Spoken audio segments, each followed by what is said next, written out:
Yes.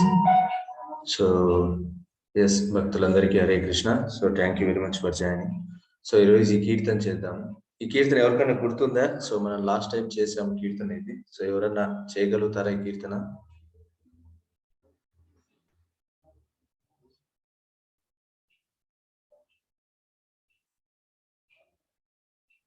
పరమ కరుణ బహుదూయి జాన, లోచన్ దాస్ ఠాకూర్ వారు రాసింది.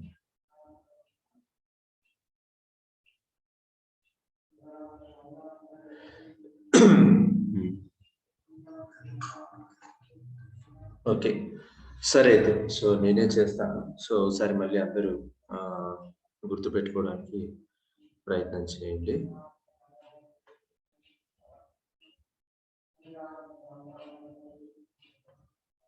ఎస్. సో ఈ కీర్తన రాసింది లోచన్ దాస్ ఠాకూర్ల వారు. సో ఈరోజు లోచన్ దాస్ ఠాకూర్ వారి యొక్క తిరోభావ దినోత్సవం. సో అంటే ఆయన యొక్క భౌతిక జగత్తు వదిలి ఆధ్యాత్మిక జగత్తుకు వెళ్ళిన రోజు అన్నమాట. సో అటువంటి గొప్పనైన రోజు. శుద్ధ భక్తుల యొక్క భౌతిక జగత్తులో వాళ్ళు వచ్చినా అది ఉత్సవమే, వాళ్ళ యొక్క భౌతిక జగత్తు నుంచి వెళ్ళినా సరే అది ఉత్సవమే. ఎందుకు అంటే వచ్చినప్పుడు సో ఎంతో మంది బద్ధజీవుల్ని ఉద్ధరిస్తారు. సో పోయినాకనే వాళ్ళు భగవద్ధామానికి వెళ్తారు. సో వాళ్ళు వెళ్తూ వెళ్తూ కూడా ప్రపంచానికి ఎన్నో గొప్ప పాఠాలు నేర్పించి, ఎస్పెషల్ భక్తి విషయాలు ఎన్నో నేర్పించి వాళ్ళు భగవద్ధామానికి వెళ్తారు. సో కాబట్టి భక్తులు అనే వాళ్ళు పుట్టినప్పుడు కూడా ఉత్సవమే, వాళ్ళు శరీరం వదిలినప్పుడు కూడా ఉత్సవం. ఎందుకు అంటే సో వాళ్ళు పరమపదాన్ని చేరుతారనమాట భక్తులు. సో ఆ పరమపదం చేరుతారు కాబట్టి సో అది కూడా మనకి ఉత్సవంతో సమానం. సో కాబట్టి మనం అటువంటి ఉత్సవాన్ని కూడా బాగా చెప్పుకోవాలి. సో ఎస్పెషల్గా వీళ్ళ ఆవిర్భావ దినోత్సవం అప్పుడు కానీ, తిరోభావ దినోత్సవం అప్పుడు కానీ సో మనం సిన్సియర్గా ప్రే చేసుకోవాలి. సో ఆచార్యుల్ని మనం సిన్సియర్గా ప్రే చేసుకోవాలి. సో ఈ విధంగా మీరు కృప చూపించండి గురుదేవ్, సో మేమంతా కూడా భక్తులు ఎదగాలి అనేసి సో మనం ప్రే చేసుకోవాలి. ఓకేనా? సో కాబట్టి ఇప్పుడు ఈ కీర్తన కూడా ఆయన రచించేదే, శ్రీ లోచన్ దాస్ ఠాకూర్ల వారు. సో కాబట్టి మనం అంతా కూడా సిన్సియర్గా సో ఈ కీర్తన చేసి ఆ గురుదేవుని వేడుకుందాం. సో కృష్ణ భక్తిని ప్రసాదించండి అనేసి. ఎస్. శ్రీ గౌర నిత్యానందేర దయా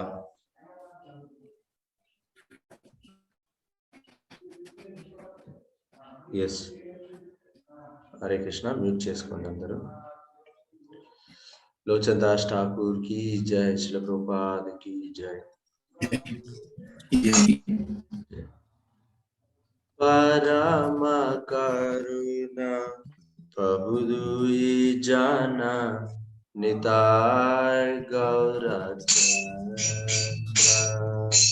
परम करुणा बहुदूई जाना, निताय गौर चंद्र सभावतार सरसिरोमणि केवल आनंद कंद सभावतार सरसिरोमणि केवल आनंद कंद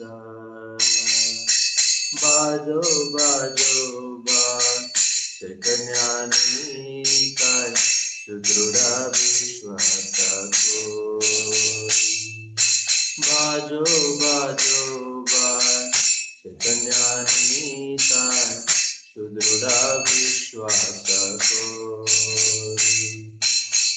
विषयाचारिया तेरे से माझिया मुखे बोलो हरि हरि विषयाचारिया तेरे से माझिया मुखे बोलो हरि हरि देखो वो रे बा त्रिभुवने यमुना दोया देखो वो रे भाई त्रिभुवने यमुना दोया पशु पाखी जुरे पाचना विदारे सुनि जरा गुना गाता पशु पाखी जुरे पाचना विदारे सुनि जरा गुना गाता संसारे माजिया रोहिणी पोड़िया से पदे नाही लोआशा संसारे माजिया रोहिणी पोड़िया से पदे नाही लोआशा आपना करमा बुझे समाना कहो ये लोचना दाता अपना करमा बुझे समाना कहो ये लोचना दाता अपना करमा बुझे समाना कहो ये लोचना दासा लोचन दासा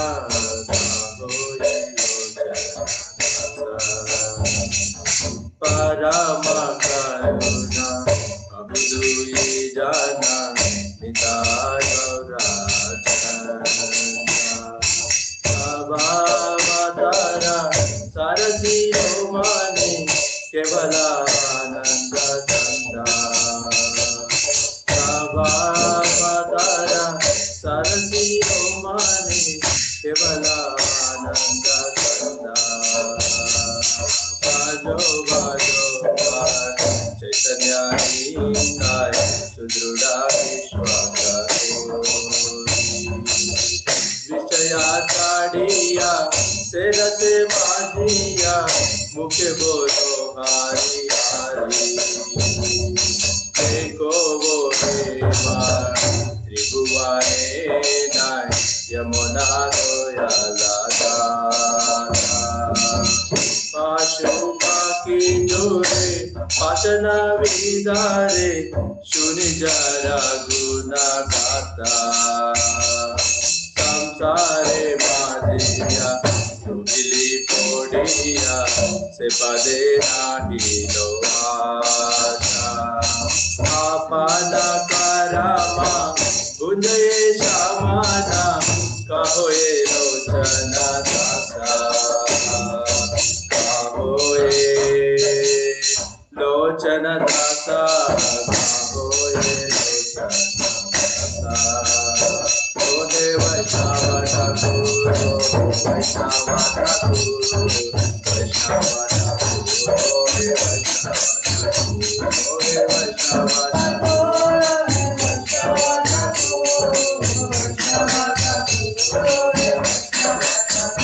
जय प्रभुपादा जय प्रभुपादा प्रभुपादा जय प्रभुपादा जय प्रभुपादा जय प्रभुपादा प्रभुपादा जय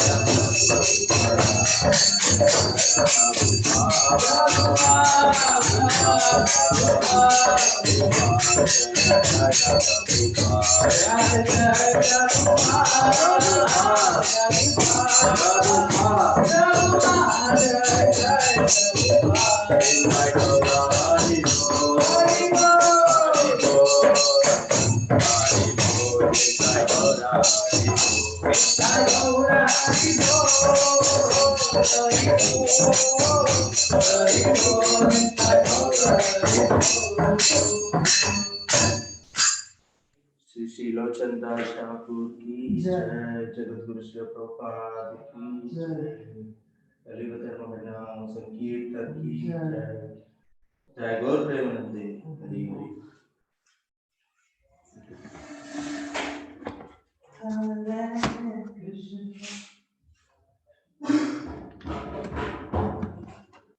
ఎస్ హరే కృష్ణ. సో అందరికీ కీర్తన అర్థమైంది కదా? ఎస్ ప్రభు. హరే కృష్ణ ప్రభుజీ. ఎస్ మాతాజీ, హరే కృష్ణ. సో ఇప్పుడు మనం ఈ కీర్తన యొక్క ఒక్క నిమిషం. ఎస్. సో ఈ మంగళాచరణం నేను చేసేదా ప్రభుజీ? ఒక్క నిమిషం మాత, ఈ కీర్తన యొక్క మీనింగ్ చదువుదాము. సో ఈరోజు లోచన్ దాస్ ఠాకూర్ల వారు రాశారు కాబట్టి, సో ఆయన యొక్క తిరోభావ దినోత్సవం కాబట్టి మనం అంతా చదువుదాం. ఎస్, ఎవరైనా చదువుతారా?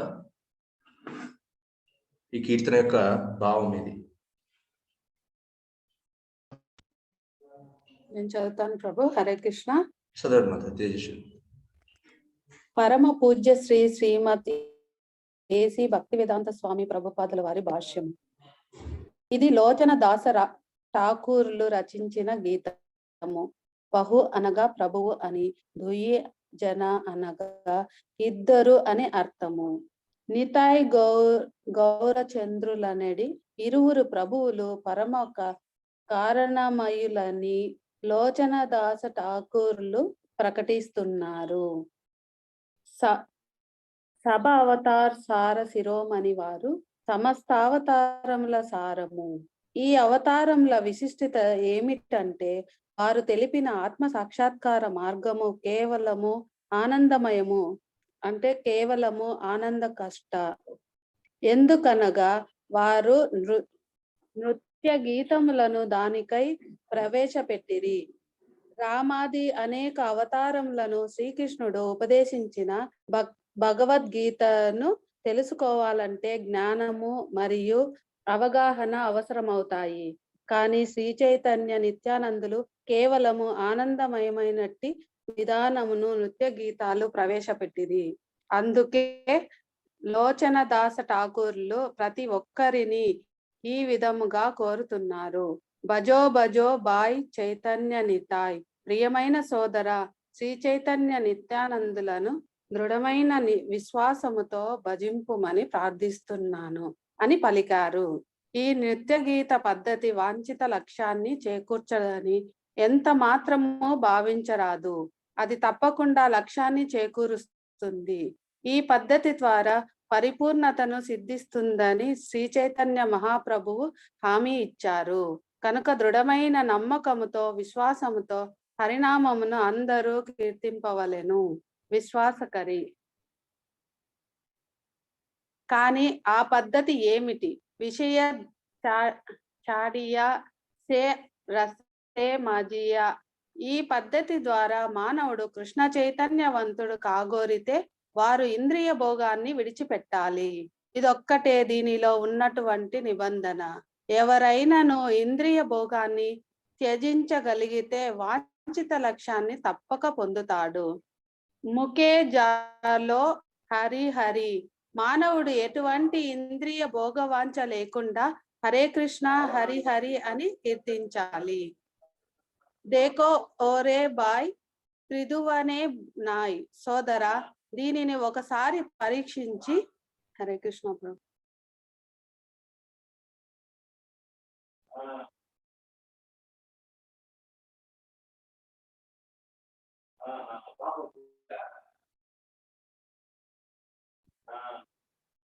దీనిని ఒకసారి ప్రయత్నించి చూడుము. ముల్లోకములలో శ్రీ చైతన్య మహాప్రభువు మరియు నిత్యానందుల వంటి వారు లేనే లేరు. వారి దయాగుణము ఎంతటి గొప్పది తనగా వారి గుణగాథను విని పశుపక్షాదులు కూడా రోధిస్తున్నాయి. ఇక మానవులను గురించి వేరుగా చెప్పేదేమున్నది అని లోచన దాస ఠాకూరులు చెబుతున్నారు. శ్రీ చైతన్య మహాప్రభువు జూరికండ అరణ్యము నుండి ప్రయాణించినప్పుడు పెద్ద పులులు, ఏనుగులు, సర్పములు, జింకలు, ఇతర జంతువులన్నీ ఆయనతో కలిసి హరే కృష్ణ మహామంత్రంను కీర్తించినవి. అటువంటి సంకీర్తనలో ఎవరైనా పాల్గొనవచ్చును.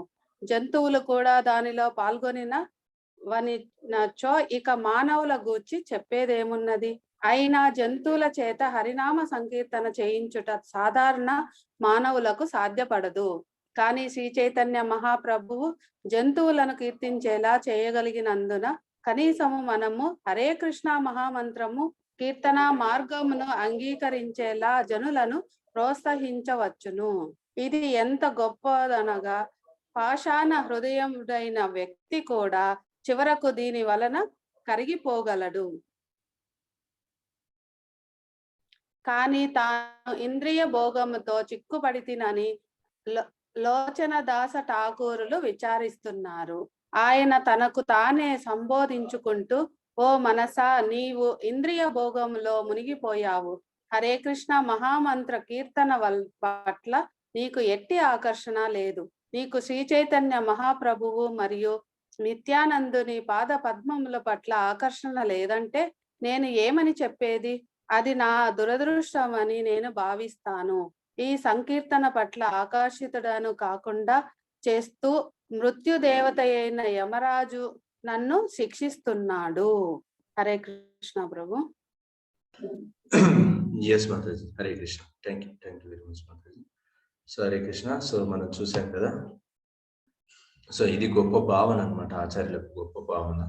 సో ఎస్పెషల్లీ లోచన్ దాస్ ఠాకూర్ల వారు సో చైతన్య మహాప్రభు యొక్క బాల్య లీలలు చాలా విషదంగా రాస్తారనమాట.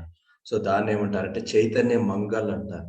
సో చైతన్య చరితామృతం వచ్చేసి కృష్ణదాస్ కవిరాజ గోస్వామి వారు రాస్తే, సో చైతన్య మంగళ్ వచ్చేసి శ్రీ లోచన్ దాస్ ఠాకూర్ల వారు ఇప్పుడు ఈ కీర్తన ఎవరైతే రాశారో ఆ ఆచార్యుల వారు శ్రీ చైతన్య మంగళ్ అనే పుస్తకాన్ని రాశారు. సో అందులో ఎస్పెషల్గా చైతన్య మహాప్రభు యొక్క లీలలు, బాల్య లీలన్నీ కూడా చాలా చక్కగా వివరించారనమాట. సో మనకి లోచన్ దాస్ ఠాకూర్ల వారు. సో అందుకోసమే మనకి చాలా బాల్య లీలలు కూడా చాలా అద్భుతంగా ఉంటాయి చైతన్య మహాప్రభు యొక్క బాల్య లీలన్నీ కూడా.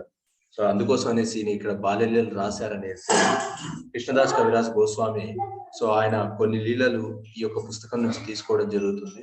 తర్వాత వచ్చేసి ఈవెను అంటే ఆల్రెడీ ఈ యొక్క పుస్తకంలో పొందుపరిచారనేసి సో కృష్ణదాస్ కవిరాజ్ గోస్వామి చైతన్య చరితామృతంలో ఎక్కువగా కృష్ణలీలలు అంటే చైతన్య మహాప్రభు యొక్క బాల్య లీలలు వివరించలేదు. సో కాబట్టి ఈ యొక్క చైతన్య మంగళ్ కనుక మనం చదివినట్లయితే సో చైతన్య మహాప్రభు యొక్క బాల్య లీలన్నీ కూడా మనం చక్కగా అర్థం చేసుకోగలుగుతాం. సో ఈ మీనింగ్ కూడా మీరు చదివితే చైతన్య మహాప్రభు, నిత్యానంద ప్రభు వీళ్ళిద్దరు కూడా ఎంతో కరుణ అవతారం. సో భగవంతుడి యొక్క కరుణ అవతారం అనమాట. ఎందుకు ఈ అవతారాలు అన్ని అవతారాల కంటే విశిష్టమైన అవతారం. సో ఎందుకు ఈ విధంగా చెప్తున్నారు ఇంత విశిష్టమైన అవతారం అంటే, సో ఈ అవతారంలో ఏమి పెద్ద ప్రాసెస్ అంటే పెద్దగా యజ్ఞాలు, యాగాలు, తర్వాత వచ్చేసి పెద్ద తపస్సులు ఇవన్నీ తీసుకోవాల్సిన అవసరం లేదు. సో సింపుల్ ప్రాసెస్ ఇచ్చారు. ఏం ఆ ప్రాసెస్ అంటే జస్ట్ సంకీర్తన చేయండి, నృత్యం చేయండి, హరినామం చేయండి, చాలు. మీరు యొక్క హరినామ సంకీర్తన చేసి నృత్యం చేస్తే ఏమవుతుంది అంటే మీరు భగవద్ధామాన్ని చేరుతారు అనేసి చాలా సింప్లిఫైడ్ గా, అది కూడా ఎంతో కరుణగా. సో ఎవరైనా సరే దీనికి ఎటువంటి కులం లేదు, ఎటువంటి మతం లేదు, ఎటువంటి భేదాలు లేవు, లింగ వయో భేదాలు ఏమీ లేవు. ఎవరు చేసినా కానీ హరినామాన్ని సో వాళ్ళంతా కూడా ఉద్ధరింపబడతారు అనేసి ఈ యొక్క మహామంత్రాన్ని కూడా ఎంతో ఉచితంగా అంటే ఎటువంటి అర్హత లేకుండా సో ప్రతి ఒక్కరికి సో మహావధాన్య సో ఎంతో ఉదాసీనగా ఇచ్చేసారనమాట. సో మనకి చైతన్య మహాప్రభు, నిత్యానంద ప్రభు. సో కాబట్టి ఈ యొక్క ఆచారాన్ని అంటే చైతన్య మహాప్రభు, నిత్యానంద ప్రభుని పట్టుకోండి, హరినామాన్ని చేయండి అనేసి మనకి లోచన్ దాస్ ఠాకూర్ల వారు వివరింపచేస్తున్నారు అనమాట. సో అది యొక్క కీర్తన యొక్క ముఖ్య ఉద్దేశం. Yes, thank you very much devotees. So అయితే ఇప్పుడు సో నిన్న ఏం డిస్కస్ చేసుకున్నాము, కొద్దిగా కొన్ని పాయింట్స్ సో డివోటీస్ షేర్ చేయగలుగుతారా? సో షేర్ చేస్తే ఇంకా ముందుకు వెళ్దాము ఫస్ట్ చాప్టర్.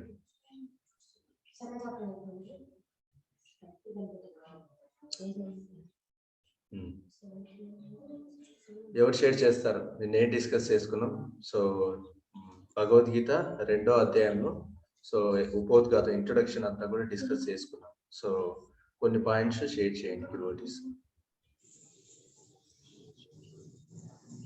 హరే కృష్ణ ప్రభుజీ. ఎస్ మాతాజీ, మాధవి మాత చెప్పండి. ఫస్ట్ అధ్యాయం అంతా కృష్ణుడు చెప్పినాడు కదా ప్రభు, విషాదంలో ఉంటే అర్జునుడికి నువ్వేం చేసేదేం లేదు, అంతా నేను చెప్పినట్టే అట్లా అనేసి అతనికి ఉండే సందేహాలన్నీ తొలగిపోతాయని ప్రభుజీ. 2వ అధ్యాయంలో వచ్చి జ్ఞానయోగము, కర్మయోగము, భక్తి యోగం 3 గురించి చెప్తామనేసి చెప్పినారు ప్రభుజీ. మనం ముఖ్యంగా అన్ని వినడం అలవాటు చేసుకోవాలని చెప్పారు ప్రభుజీ. కృష్ణుడు మనకు స్వాతంత్రాన్ని ఇస్తాడు, మనం ఇష్టం వచ్చినట్టు చేయమని చెప్తాడు. కానీ మనము ధర్మంగా ఉండాలని తెలుసుకోవాలి ప్రభుజీ. మనం అట్లా లేకుండా దేవుణ్ణే శరణాగతి పొందితే దేవుడే మనకు హెల్ప్ చేస్తాననేసి చెప్పినాడు ప్రభుజీ. శాస్త్రాలు, ఆచారాలు, వ్యవహారాలు మనకు ధర్మాన్ని తెలియజేస్తాయి. ధర్మాన్ని ఎప్పుడైతే అవి తెలియజేస్తాయో, ధర్మాన్ని తెలియజేయడం వల్ల మనకు మంచిగా ఉండాలనేసి, న్యాయంగా పనులు చేయాలనేసి మనకు అర్థమవుతుంది అనేసి చెప్పినారు ప్రభుజీ. హరే కృష్ణ. ఎస్ మాతాజీ, వెరీ గుడ్, థ్యాంక్ యూ మాతాజీ. సో కొన్ని పాయింట్స్ షేర్ చేశారు, నైస్. సో ఇంకా మిగతా డివోటీస్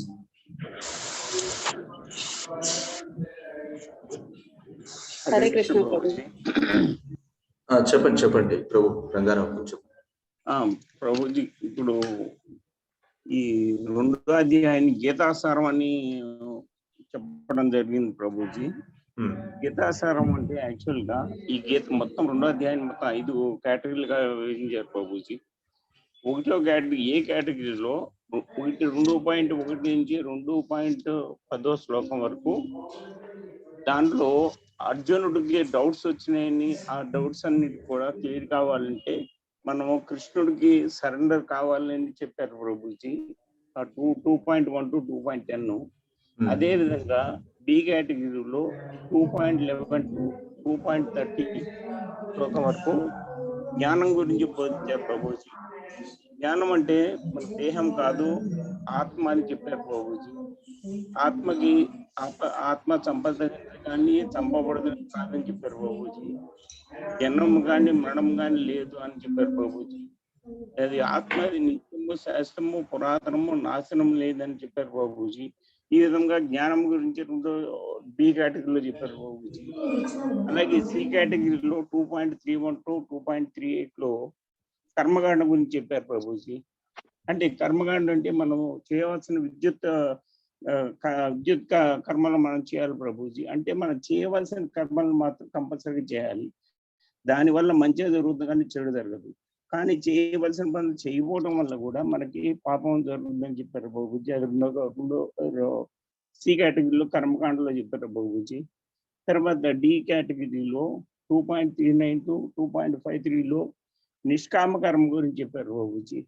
నిష్కామ కర్మ అంటే మనం ఫలితం లేకుండా ఏ కర్మ చేసినా కూడా ఫలితం ఆశించకుండా అన్ని భగవంతుని అర్పించి భగవంతుని కొలవాలని చెప్పారు ప్రభుజీ.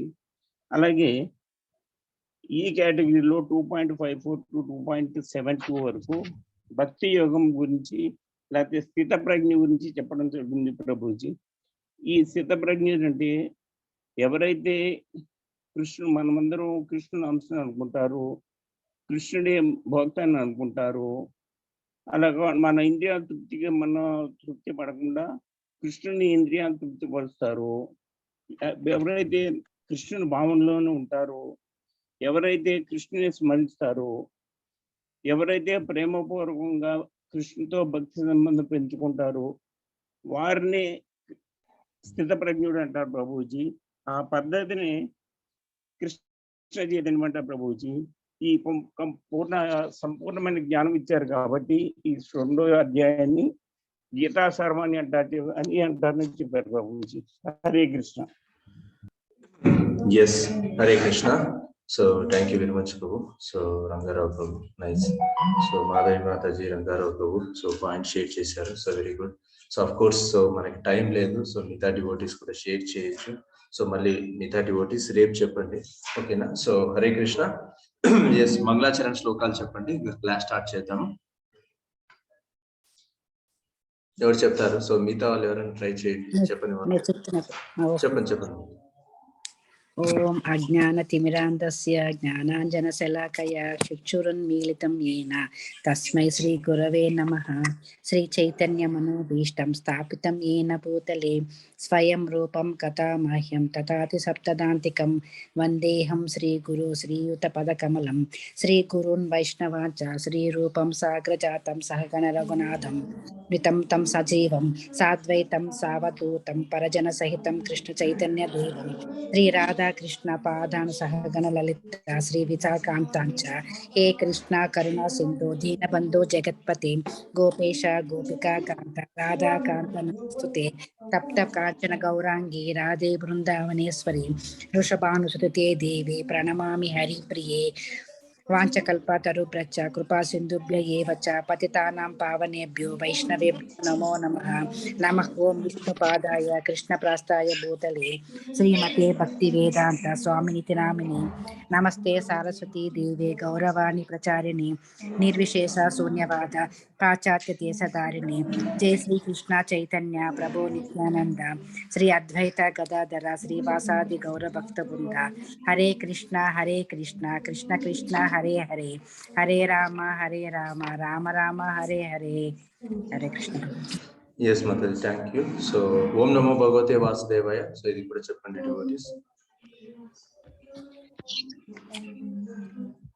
ఓం నమో భగవతే వాసుదేవాయ. ఓం నమో భగవతే వాసుదేవాయ. ఓం నమో భగవతే వాసుదేవాయ. నారాయణ నమస్కృత్యం నరం చైవ నరోత్తమం దేవీం సరస్వతీం వ్యాసం తతో జయముదీరయేత్. నష్టభ్రాయేష నిత్యం భాగవతే సేవయా భగవత్యుక్తం లోకేన భక్తిర్భవతి నైష్ఠి. కృష్ణాయ వాసుదేవాయ దేవకీ నందనాయ చ నందగోపకుమారాయ గోవర్ధనాయ నమో నమః. నమ పంకజాయ నమః పంకజమాలిని నమ పంకజనేత్రాయ నమస్తే పంకజాగ్రయే. మూకం కరోతి వాచాలం వంగుం లంఘాయతే గిరిం యత కృపాయ తమహం వందే పరమానంద మాధవం. Hare Krishna Krishna Krishna Hare Hare, Hare Rama Rama Rama Hare Hare. Hare Krishna. Yes, Hare Krishna. So thank you very much Mataji. Yes, so ఇంకా శ్లోక స్టార్ట్ చేద్దాము. ఓం నమో భగవతే వాసుదేవాయ. ఓం నమో భగవతే వాసుదేవాయ. ఓం నమో భగవతే వాసుదేవాయ. ఓం విష్ణుపదాయ కృష్ణేష్టాయ పరశుపదాయ స్వామి ఆచార్య పదాయ గౌరవపతినామయ. ఓం విష్ణుపదాయ కృష్ణేష్టాయ పరశుపతి అంత స్వామి నమస్తే సరస్వతి దేవి గౌరవాచార్య నిర్విశేష శూన్యవాది ప్రాచార్య దీక్షిత. ఎస్, సో అందరూ భగవద్గీత తీసి పెట్టుకోండి. సో మీ అందరికి ఇక్కడ ఇది కనపడుతుంది కదా. సో పేజ్ శ్లోక గీతా సార్. హరే కృష్ణ, కనపడుతుంది అందరికి?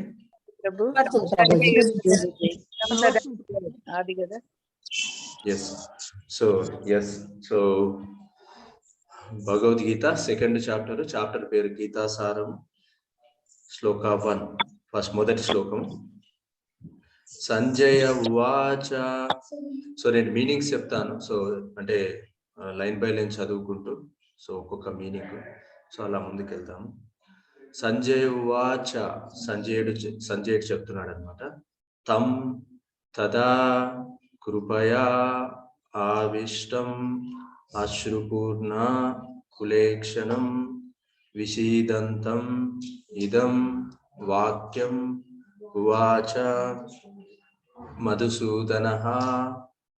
సో ఇప్పుడు శ్లోక వైస్ చదువుకున్నట్లయితే, తం తదా కృపయావిష్టం అశ్రుపూర్ణకులేక్షణం విషీదంతం ఇదం వాక్యం ఉవాచ మధుసూదన. తం తదా కృపయావిష్టం అశ్రుపూర్ణకులేక్షణం విషీదంతం ఇదం వాక్యం ఉవాచ మధుసూదన.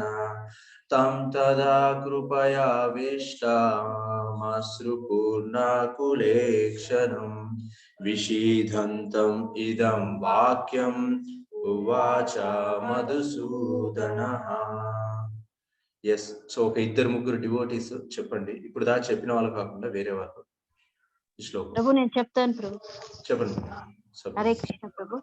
సంజయ ఉవాచ తం తథా కృపయామిష్టామశ్రుపూర్ణకులేక్షణం విషీదంతమిదం వాక్యం ఉవాచ మధుసూదనః. హరే కృష్ణ ప్రభు. Thank you Mataji. చెప్తాను ప్రభుజీ. మాతాజీ ఇంకొక ఆపర్చునిటీ ఇద్దాము. సో ఎవరైనా చెప్పిన వాళ్ళు ఉంటే చెప్తా ప్రభుజీ. చెప్పండి.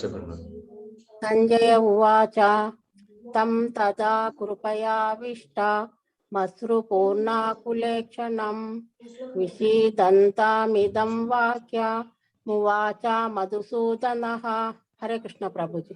ఎస్, థ్యాంక్ యూ మాతాజీ. సో ఇంకా ఎవరైనా ఒకరు హరే కృష్ణ ప్రభు. చెప్పండి మమ్మీ. తం తదా కృపయావిష్ట మత్పూర్ణాకులేక్షణం విషీదంతమిదం వాక్యమువాచ మధుసూదనః.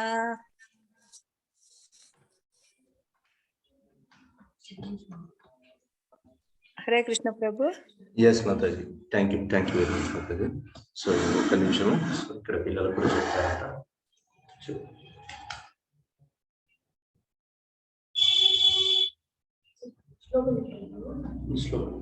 చదివేసే తం తథా కృపయావిష్టం అశ్రుదేవాకులేక్షణం విషీదంతం వాక్యం ఉవాచ మధుసూదనః. Yes, very good. Yes, Hare Krishna. So thank you very much. So అందరు కూడా చెప్పారు. సో మిగతా వాళ్ళకి కూడా ఆపర్చునిటీ ఇద్దాము. సో స్లోగా day by day. Yes, so meanings so ఒకటి చదవండి. మీనింగ్స్ భావము భాష్యం కొంచెం ఫాస్ట్ గా చదవండి, సో దట్ మనకు చదవండి. సంజయుడు పలికాడు, మనస్సు కృంగిన వాడై కళ్ళలో అశ్రువులు నిండి కృపాపూర్ణుడైనట్టి అర్జునుని చూసి మధుసూదనుడు శ్రీకృష్ణుడు ఈ మాటలు పలికాడు. భాష్యము.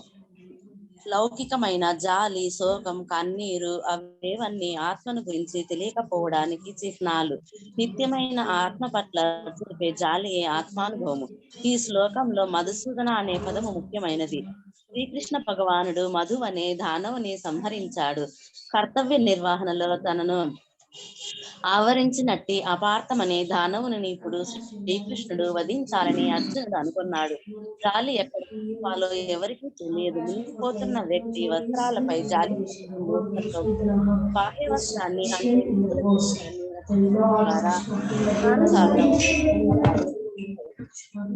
తెలియక బాహ్య వస్త్రాల కొరకే శోకించేవాడు లేదా అనవసరంగా శోకించే పిలువబడతాడు. అతనికి భగవానుడు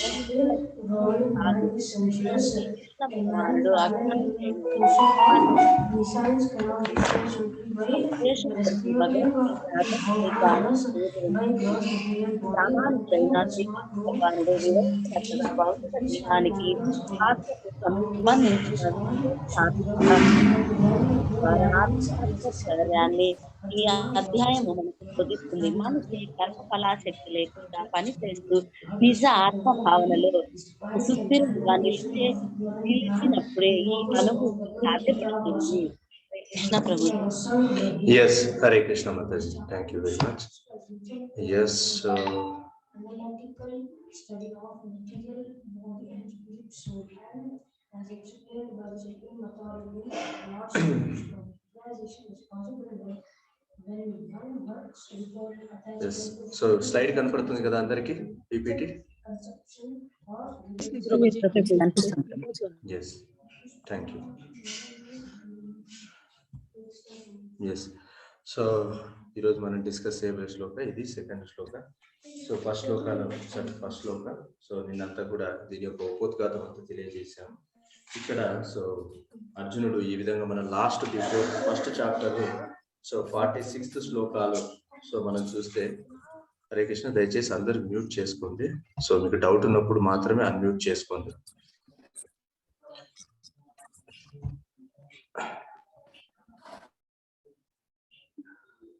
ఓకే, ఎస్. సో ఈ యొక్క ఫస్ట్ చాప్టర్ లో అంతా కూడా నిన్న చెప్పాం కదా, ఈ డిస్కషన్స్ అన్ని చెప్తాడు అనమాట. సో ఈ విధంగా వాళ్ళని చంపలేను, సో తర్వాత వచ్చేసి వర్ణ సంకరం ఏర్పడుతుంది, తర్వాత అధర్మ స్త్రీలు ఏర్పడతారు, సో వంశము నాశనం అవుతుంది. సో ఈ విషయాలన్నీ చెప్పిన తర్వాత సో ఫైనల్ గా అర్జునుడి యొక్క పరిస్థితి ఏమవుతుంది అంటే, సో ఇక్కడ సంజయుడు తెలియజేస్తున్నాడు ఏమని, నిరాయుధుడు మరియు ప్రతీకారం చేయవానుడు అగు నన్ను శస్త్రధారులని ధృతరాష్ట్రుని పుత్రులు రణరంగంలో వధించినచో అది నాకు క్షేమకరమే కాగలదు అని చెప్పేసి ఫైనల్ గా సంజయుడు పలికెను. రణరంగం నందు అర్జునుడు ఆ విధంగా పలికి ధనుర్బాణములను పడవేసి దుఃఖంచే కల్లోలితమైన మనస్సు కలవాడై రథం నందు కూర్చుండిపోయెను. సో కాబట్టి వాళ్ళని సంహరించలేక, సో ఈవెన్ వాళ్ళే నన్ను సంహరిస్తే బాగుంటుంది, సో ఈ విధంగా ఆయన బాధపడుతూ సో కంప్లీట్ గా ధనుర్బాణాలను కింద పడివేసి ఆ యొక్క రథంలో కూర్చుండిపోయాడు అనమాట దిగాలుగా. సో అప్పుడు సో ఈ యొక్క చాప్టర్ మళ్ళీ ఇక్కడ కంటిన్యూగా సంజయుడు తెలియజేస్తున్నాడు. ఏం తెలియజేస్తున్నాడు? సంజయుడు పలికెను, చింతాక్రాంతుడై కనులయందు అశ్రువులను దాల్చి కృపాపూర్ణుడైనట్టి అర్జునుని గాంచిన మధుసూదనుడు ఈ క్రింది వాక్యములను పలికెను. సో యాక్చువల్ గా ఇక్కడ మనకు ఆచార్యులు ఏం తెలియజేస్తున్నారంటే, సో ఎప్పుడైతే అర్జునుడు ఈ విషయాలు చెప్పి నేను యుద్ధం చేయను, సో కంప్లీట్ గా ఏమి వాళ్ళ చేతే సంహరింపబడ్డమే నాకు మంచిది, సో నాకు నా మనస్సు కల్లోలితం అవుతుంది అని ధనుర్బాణాలు ఎప్పుడైతే కింద పడివేస్తాడో, సో అప్పుడు దుర్యోధనుడు ధృతరాష్ట్రుడు అనుకుంటాడంట, ఓహో సంతోషం, ఇంకా అర్జునుడు తన ధనుర్బాణాలను వదిలేశాడు, సో ఇక తను యుద్ధం చేయననేసి కింద కూర్చుండిపోయాడు. సో కాబట్టి ఇప్పుడు విజయం నా పుత్రులదే, కౌరవులైన నా పుత్రులు ఎవరైతే ఉన్నారో మామక పాండవ శైవ అని చెప్పినాడు కదా ఫస్ట్ శ్లోకంలో.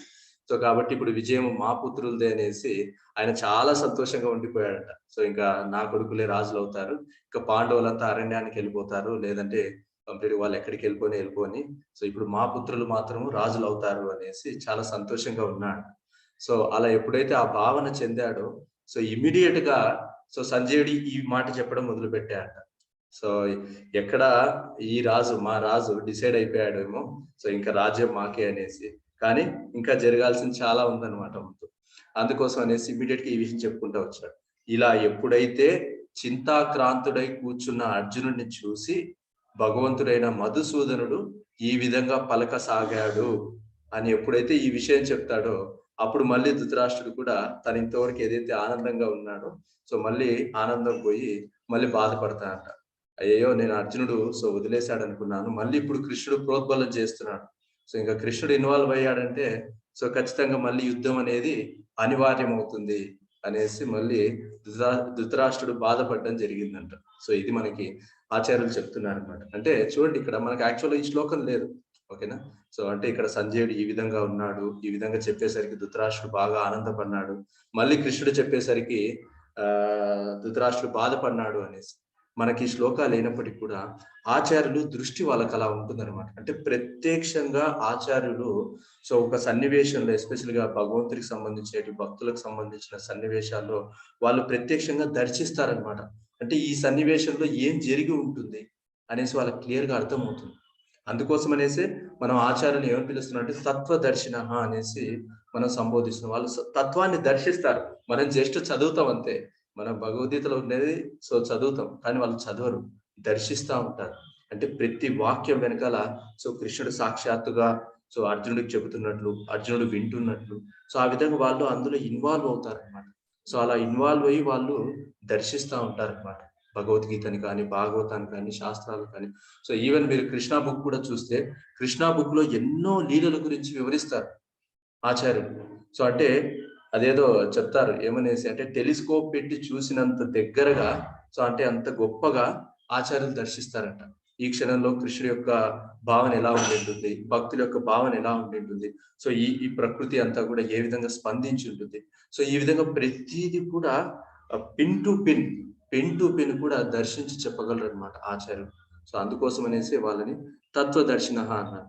సో కాబట్టి ఆ విధంగా చెప్పి ఇక్కడ మనకి ఈ విషయాన్ని సంజయుడు తెలియజేస్తున్నాడు. సో ఇక్కడ మీకు తెలుసు, సో ఇక్కడ భావనలో తెలియజేస్తున్నారు, భావనలో కూడా ఇంకా ఆయన అశ్రుధారలు కారుస్తున్నాడు అనమాట, ఏమీ చేయలేక. సో అట్లు యుద్ధము చేయలేను, అలాగనేసి సో కంప్లీట్ గా నేను వదిలి వెళ్ళిపోలేను, సో అన్నట్లు ఇప్పుడు ఏం చేయాలో నాకు తెలియట్లేదు అనే బాధలో ఉన్నాడు. అయితే ఇక్కడ కింద భాష్యం చాలా చాలా ఇంపార్టెంట్. సో అందరూ కూడా భాష్యం మాత్రం బాగా శ్రద్ధగా వినండి, సో చదవండి కూడా. సో నేను ముందే చెప్పాను, సో మనం ఏది కూడా డైరెక్ట్ గా శ్లోకాభావం మాత్రమే చదివితే మనము దాంట్లో ఉండే అంతరార్థం ఏమో లేదు, ఆచార్యులు దర్శించిన విషయం ఏదైతే ఉందో ఆ దర్శించిన విషయాన్ని మనం అర్థం చేసుకోలేము. ఎందుకు అంటే మనం అంతా కూడా లిమిటెడ్, మన ఇంద్రియాలు అసంపూర్ణమైనవి. సో తర్వాత వచ్చేసి మన ఏదైనా సరే ఈ యొక్క భౌతిక జగత్తులో మనకున్న ప్రతి విషయం కూడా, అంటే మన జ్ఞానము, మన మనస్సు ఏదైనా సరే లిమిటెడ్. సో ఇది అన్లిమిటెడ్ కాదు. కాబట్టి ఏదైనా లోపభూయిష్టమైనది అనమాట మనకుండే ఈ భౌతిక జగత్తులో ఉండే ఏవైనా సరే. సో కాబట్టి ఎస్పెషల్గా మన శరీరం ఈ విధంగా లోపభూయిష్టం కాబట్టి సో ఆచార్యులు వాళ్ళు పర్ఫెక్ట్ అనమాట. సో వాళ్ళు ఈ యొక్క భౌతిక జగత్తుకు సంబంధించిన వాళ్ళు కాదు, వాళ్ళు సాక్షాత్తుగా భగవద్ధామం నుంచి వచ్చిన వాళ్ళు. వాళ్ళు సాక్షాత్తుగా భగవద్ధామం నుంచి వచ్చిన వాళ్ళు కాదు, కాబట్టి వాళ్ళు ఇటువంటి లోపాలకి గురి కారు. సో కాబట్టి అటువంటి ఆచార్యులు వాళ్ళ యొక్క భావన యొక్క భాష్యాల్లో తెలియజేస్తారు. సో కాబట్టి భాష్యం చదవడం చాలా చాలా ఇంపార్టెంట్. చూడండి ఇక్కడ ఏం చెప్తున్నారంటే, విషయపూర్ణమైన జాలి, చింత, కన్నీరు అనునవి ఆత్మ జ్ఞాన రాహిత్యమునకు చిహ్నములై ఉన్నవి. ఓకేనా? సో ఇది ఈ పాయింట్. సో కొంచెం బాగా అర్థం, మనం లైన్ బై లైన్ చదువుదాము. ఓకేనా? లైన్ బై లైన్ చదువుకుంటూ ప్రతి లైన్ కూడా అర్థం చేసుకోవడానికి సో ప్రభుపాదుల వారి యొక్క కృప వల్ల, వైష్ణవుల యొక్క కృప వల్ల ప్రయత్నం చేద్దాం. ఓకేనా? ఎస్. సో చూడండి, ఈ యొక్క భౌతిక జగత్తులో ఉండే ఏవైనా సరే, అంటే ఈ యొక్క పంచభూతాలు ఉండొచ్చు, లేదు ఈ యొక్క 24 మూలకాలు మనం చెప్పుకున్నాం, 24 ఎలిమెంట్స్ అనేసి. సో ఈ యొక్క 24 మూలకాలు ఏవైతే ఉన్నాయో ఇవన్నీ కూడా ఏమంటారు అంటే, ఒక రకంగా చెప్పాలి అంటే విషయాలు అంటారు. అంటే భౌతిక జగత్తుకు సంబంధించిన విషయాలు అనేసి చెప్పడం జరుగుతుంది. సో అయితే ఈ యొక్క భౌతిక జగత్తుకు సంబంధించి ఈ యొక్క 24 మూలకాలు ఏవైతే ఉన్నాయో సో వీటితోటి అన్ని తయారైంటాయి. సో ప్రతిది కూడా ఈ యొక్క భౌతిక జగత్తులు ఏవైతే ఉన్నాయో, మనుషులు కానీ, జంతువులు కానీ, లేదు వస్తువులు కానీ, అన్ని వీటితో తయారైంటాయి. కాబట్టి వీటన్నిటిని ఏమంటారంటే విషయాలు అనేసి అంటారు. సో ఎస్పెషల్ గా మనది ఇక్కడ మనకి ఈ సందర్భంలో ఏమి అంటే భౌతిక పదార్థం. సో అంటే ఈ యొక్క శరీరం అనేది భౌతిక పదార్థం. సో కాబట్టి అటువంటి భౌతిక పదార్థమైన వస్తువు పట్ల, లేదు విషయం పట్ల ఎవరైతే జాలి, చింత, కన్నీరు అనునవి ప్రదర్శిస్తారో అవి ఆత్మ జ్ఞాన రాహిత్యమునకు చిహ్నములై ఉన్నవనేసి. ఎందుకంటే చూడండి, సో ఈ యొక్క శరీరం అనేది పదార్థం. సో పంచభూతాలతోటి వీటితో వాటితో తయారైంది అన్నమాట. సో జనరల్ కూడా మన అందరం కూడా ఏమనుకుంటామంటే, సో ఈ శరీరమే నేను అనే భావన చేస్తా ఉంటాం. కానీ యథార్థానికి ఏమి అంటే మనం ఈ శరీరం కాదు. సో ఏదో ఒక రోజు ఈ శరీరాన్ని వదిలి వెళ్ళాల్సిందే. ఇంకోటి ఏమి అంటే మనం ఆత్మస్వరూపులం.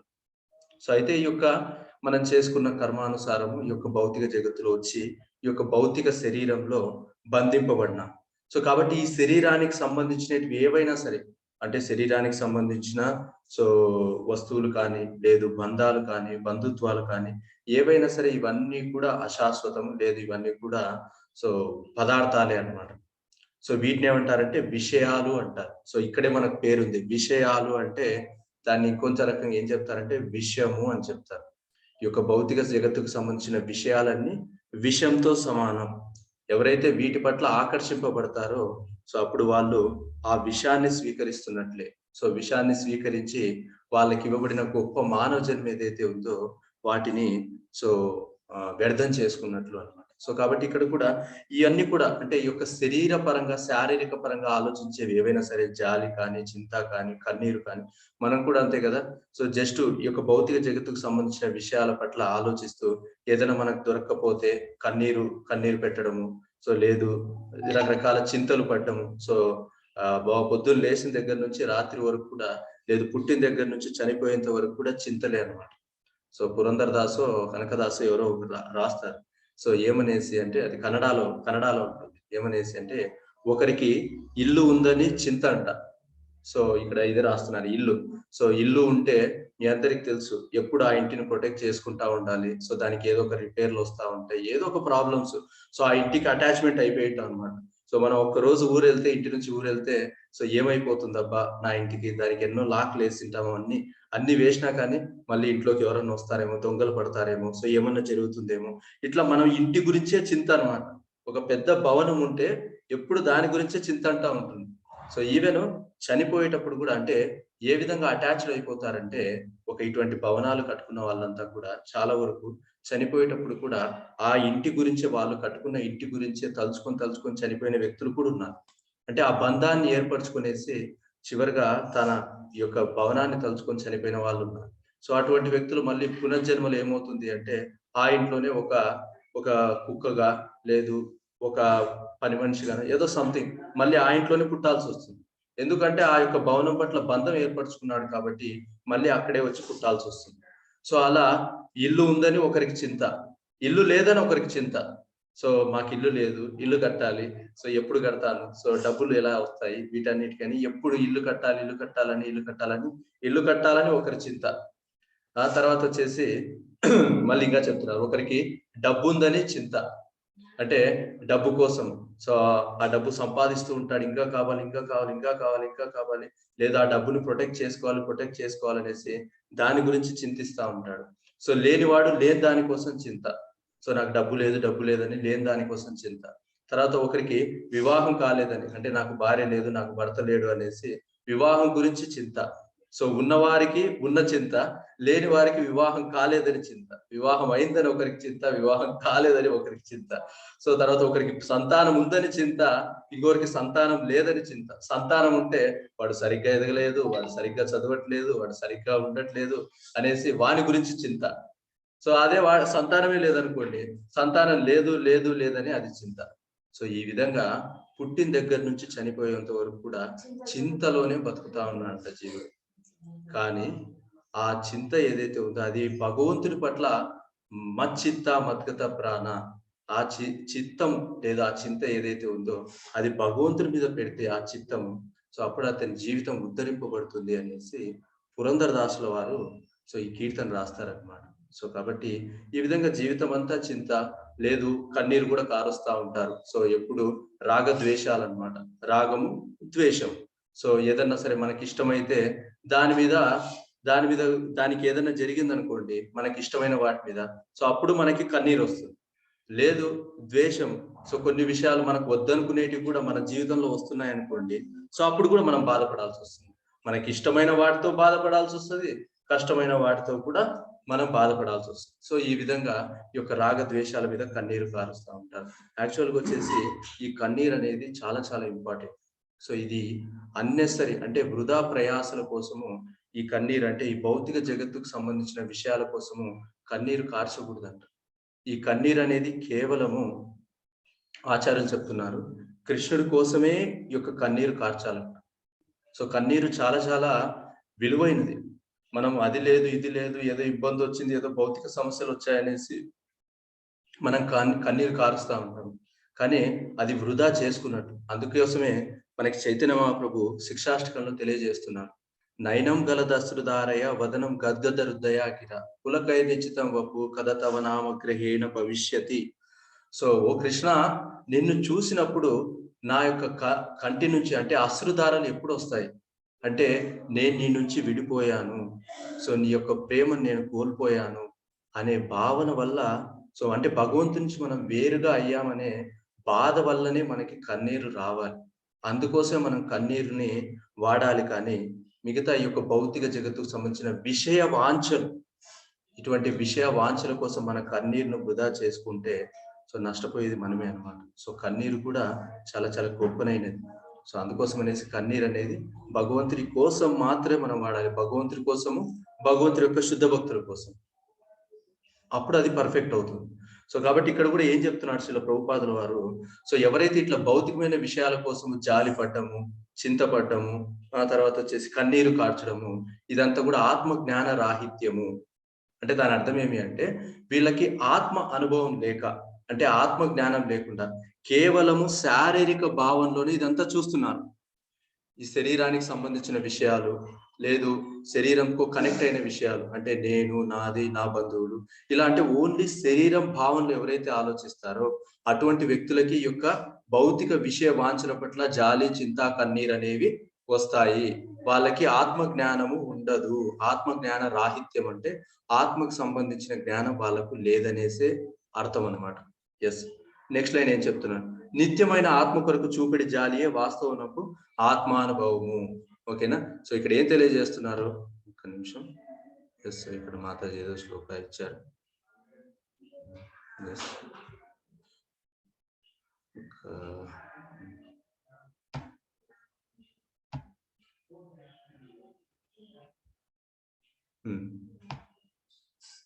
ఎస్. సో ఇక్కడ ఏం తెలియజేస్తున్నారు చూడండి, ఆత్మ నిత్యమైన ఆత్మ కొరకు చూపిడి జాలియే వాస్తవనకు ఆత్మానుభవము. యాక్చువల్గా జాలి అనేది ఎక్కడ చూపించాలంటే ఆత్మ కోసం చూపించాలి. ఆత్మ అనేది ఇక్కడ నిత్యమైనది, అది కూడా ఇక్కడ తెలియజేస్తున్నారు కదా. సో మన శరీరం అంతా కూడా అశాశ్వతం, మీకు అందరికీ తెలుసు. సో ప్రతిరోజు కూడా సో శరీరం వదులుతా ఉంటారు. ప్రతిరోజు కూడా మనం చూస్తే ప్రతి చోట ఒక చోటనే ఎంతో మంది చనిపోతా ఉంటారు. అట్లా మొత్తం డిస్టిక్ కానీ, లేదు మొత్తం కంట్రీ కానీ, ప్రపంచం మొత్తం, సో ప్రతిరోజు ఎంతో మంది పోతా ఉంటారు. ఎందుకు అంటే ఈ శరీరం అనేది శాశ్వతం కాదు, ఆత్మ అనేది శాశ్వతం. సో ఆ శరీరంలో ఉండే ఆత్మ ఏదైతే ఉందో ఆ ఆత్మ శాశ్వతం. కానీ శరీరం అనేది ఏదో ఒక రోజు కోల్పోవాల్సిందే. సో మనం కూడా జనరల్ గా చెప్తా ఉంటాం కదా, సో ఎవరైనా చనిపోతే ఈ వ్యక్తి చనిపోయాడు అని చెప్తా ఉంటాం. ఆ వ్యక్తి మనం చూస్తే ఆ వ్యక్తి యొక్క శవం అక్కడే ఉంటుంది, ఎక్కడికి పోదు. మరి చనిపోయాడు అంటే అది ఎవరిని సూచిస్తుంది? మరి దేహాన్ని, శరీరం, దేహం ఆత్మ చనిపోవడం అంటే దేహం ఆత్మ దేహాన్ని మార్చడమే ప్రభుజీ. సో చనిపోయాడు అంటే మీనింగ్ ఏమి అంటే శరీరం పోయాడు అని అంటున్నారు కదా, అక్కడ శరీరం చనిపోయింది, ఆత్మ కూడా వెళ్ళిపోయింది. ఆత్మ అందులో లేదు యాక్చువల్ గా. సో శరీరం మాత్రం అక్కడే ఉంది, శరీరం ఎక్కడికి పోలేదు. మన కంటి ముందే శరీరం ఉంది. పోయిందని ప్రాకులాడుతున్నారు కదా, అది ఏమి అంటే ఆత్మ వెళ్ళిపోయింది. సో ఆత్మ వెళ్ళిపోయింది. ఎప్పుడైతే ఆత్మ వెళ్ళిపోతుందో ఆ శరీరం అనేది వృధానే, ఎందుకు కూడా పనికిరాదనమాట.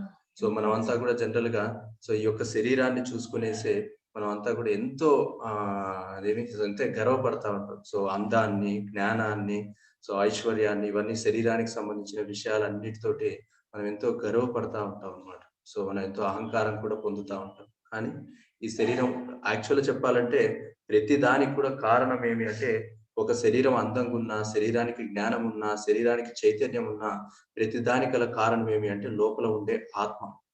సో ఆత్మ వల్లే అన్ని జరుగుతున్నాయి. ఆత్మ ఒక్క క్షణం ఈ యొక్క శరీరాన్ని వీడిపోయింది అనుకోండి, అంతే, ఈ శరీరము విహీనం అవుతుంది, చైతన్య రహితం అవుతుంది, జ్ఞాన శూన్యం అయిపోతుంది, ఏది కూడా పనికిరాదు. సో మొన్న మేము వెళ్ళాం. సో వెంకట్ తివాటి ప్రభు వాళ్ళ మామగారు చనిపోయినప్పుడు సో ఎంతమంది అంటే, సో ఆ శ్మశాన వాటికలో సో ఆల్మోస్ట్ జస్ట్ ఒక రోజులోనే పొద్దున్న నుంచి సాయంత్రం వరకు ఎంతమంది క్యూలో ఉన్నారంటే ఆ యొక్క శవాలని కాల్చడానికి దానికి ఒక రిజిస్ట్రేషన్, దానికి ఎన్నో ప్రాసెస్. సో అట్లా ఎంతమంది మేము జస్ట్ ఆయన్ను అంటే ఆ యొక్క అంత్యక్రియలు చేసేటప్పుడు కనీసం అంటే ఆయన సరౌండింగ్ లో ఒక 20 మంది శరీరాల యొక్క దహనం జరుగుతుంది. సో చూడండి, మరి ఒక రోజులోనే జస్ట్ 20 మంది శరీర దహనాలు జరుగుతూ ఉంది. సో అట్లా అది కంటిన్యూస్ గా జరుగుతూనే ఉంటుందంట, ఎప్పుడు బిజీగా ఉంటుందంట ఈ యొక్క బెంగళూరు. సో అట్లా మనం చూడొచ్చు, ప్రతిరోజు కూడా దేహం వదిలే వాళ్ళు ఎంతో మంది ఉంటారు. సో ఈ దేహమే నేనే దేహము అనే భావనలో ఉంటూ సో వాళ్ళ జీవితాన్ని అంతా కూడా వృధా చేసుకుంటున్నారు. సో సంభావదరు వైష్ణవుల యొక్క కృప వల్ల సో మేమంతా అక్కడికి వెళ్ళేసి అక్కడంతా కీర్తన చేశాం. సో ఆ యొక్క శ్మశానంలో సో భక్తులు చూపించే కరుణ అలా ఉంటుంది. సో భక్తులు ఆ విధంగా వెళ్ళి సో జనరల్ గా వచ్చేసి ఒక జీవుడు శరీరాన్ని వదిలిన తర్వాత ఇమీడియట్ అక్కడి నుంచి పోడు. సో ఎందుకంటే తనకు ఆ శరీరం పట్ల అటాచ్మెంట్, బంధన ఉంటుంది అనమాట. సో అందుకోసం అనేసి ఈవెన్ యమదూతలు కూడా ఏం చేస్తారు అంటే ఆ యొక్క శరీర దహనం అయ్యేంత వరకు కూడా ఆ జీవుడిని అక్కడే ఉంచుతారు. సో ఆ దహనం ఎప్పుడైతే అయిపోతుందో అప్పుడు జీవుడు తన అంటే వైకుంఠ ధామానికా లేదు యమలోకానికా ఎక్కడికి వెళ్ళాలో అక్కడికి వెళ్తుంది అనమాట. సో అయితే మన భక్తులు సో వెళ్ళేసి ఆ రోజు అంతా కూడా మేము సో కీర్తన చేయడం జరిగింది. సో కీర్తన చేసి ఒక 1 hour కీర్తన చేసి సో భగవద్గీత శ్లోకాలంతా రిసైట్ చేసి, స్పెషల్ గా ఇదే 2nd చాప్టర్. సో ఎవరైనా సరే దేహం వదిలినప్పుడు ఈ యొక్క 2nd చాప్టర్ అనేది మామూలుగా మన డివోటీస్ రిసైట్ చేస్తూ ఉంటారు. సో యాక్చువల్గా చెప్పాలి అంటే దేహం వదలకు ముందే అంటే తను ఇంకా చివరి స్థితిలో ఉన్నప్పుడు ఈ యొక్క భగవద్గీతని రిసైట్ చేయడం అంటే భగవద్గీతని పారాయణ చేయడము, సో ఆ వ్యక్తి దగ్గర ఈ యొక్క హరే కృష్ణ మహామంత్రం భగవంతుడి యొక్క సంకీర్తన చేయడము అది చాలా చాలా ముఖ్యం. అలా చేయడం వల్ల ఆ జీవుడు కనీసం అంతిమ సమయంలో అయినా సరే భగవంతుడి యొక్క నామాన్ని చెప్పి సో తన శరీరాన్ని వదలడం ద్వారా సో తను మళ్ళీ సద్గతుల్ని లేదు భక్తుల యొక్క కుటుంబాలు లేదు ఈవెన్ భగవద్ధామానికి కూడా వెళ్ళొచ్చు.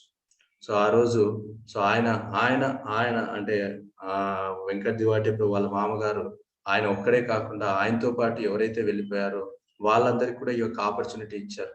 సో ఈ విధంగా అంటే అందరు కూడా కీర్తన వినేటట్లు, అందరూ కూడా భగవద్గీత శ్లోకాలు పారాయణించారు. అంటే మిగతా జీవులు అక్కడ ఎవరైతే దేహం వదిలి ఉన్నారో వాళ్ళందరికీ కూడా ఈ యొక్క ఆపర్చునిటీ వచ్చి ఉంటుంది. సో భగవంతుడి యొక్క కీర్తన వినడము, భగవంతుడి యొక్క భగవద్గీతను సో వినడం అనే అదృష్టం కూడా. సో అట్లా ఎంతో సుకృతి చేసుకుంటే కానీ అట్లీస్ట్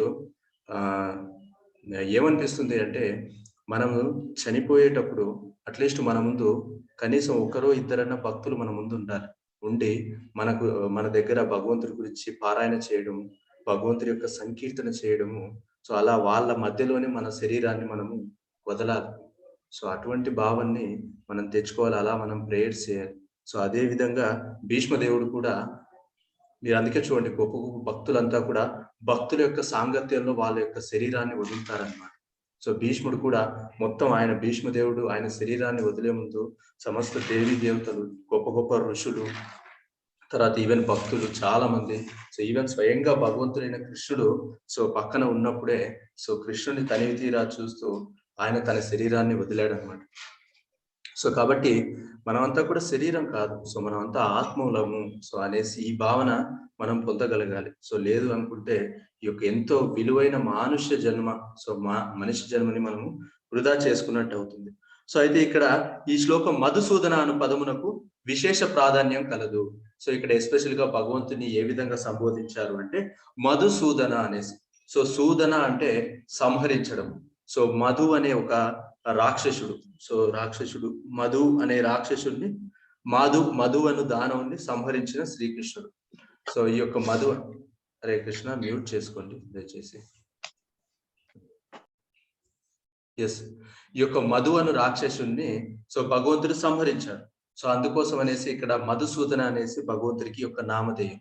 సో అయితే కృష్ణుడు ఏ విధంగా అయితే ఇక్కడ సో ఒక రాక్షసుడిని సంహరించాడో, సో అదే విధంగా ఇక్కడ ఆచార్యుడు ఏం తెలియజేస్తున్నారు ప్రభుపాదుల వారు, సో అర్జునుడికి ఉన్న తన సంశయాలు, సో అర్జునుడికి ఉన్న తన సంశయాలు ఏవైతే ఉన్నాయో, లేదు తన యొక్క చింతాక్రాంతుడై ఉన్నాడు. సో కాబట్టి ఇటువంటి సంశయాలన్నీ కూడా సంహరించి అంటే నిర్మూలించి తనకి జ్ఞానాన్ని ప్రసాదించవలసిందిగా ఇక్కడ మధుసూదన అనే పదానికి సో ప్రాధాన్యత ఉందన్నమాట. సో ఇక్కడ ఏదైనా సరే భగవద్గీతలో ఏ పదం వాడుతున్నా దాని వెనకాల చాలా మీనింగ్ ఉంటుంది అనమాట. సో అంటే అది మనకి ఆచార్యులు తెలియజేస్తా ఉంటారు. ఇక్కడ యాక్చువల్ గా అంతా సంస్కృతంలో ఉంది.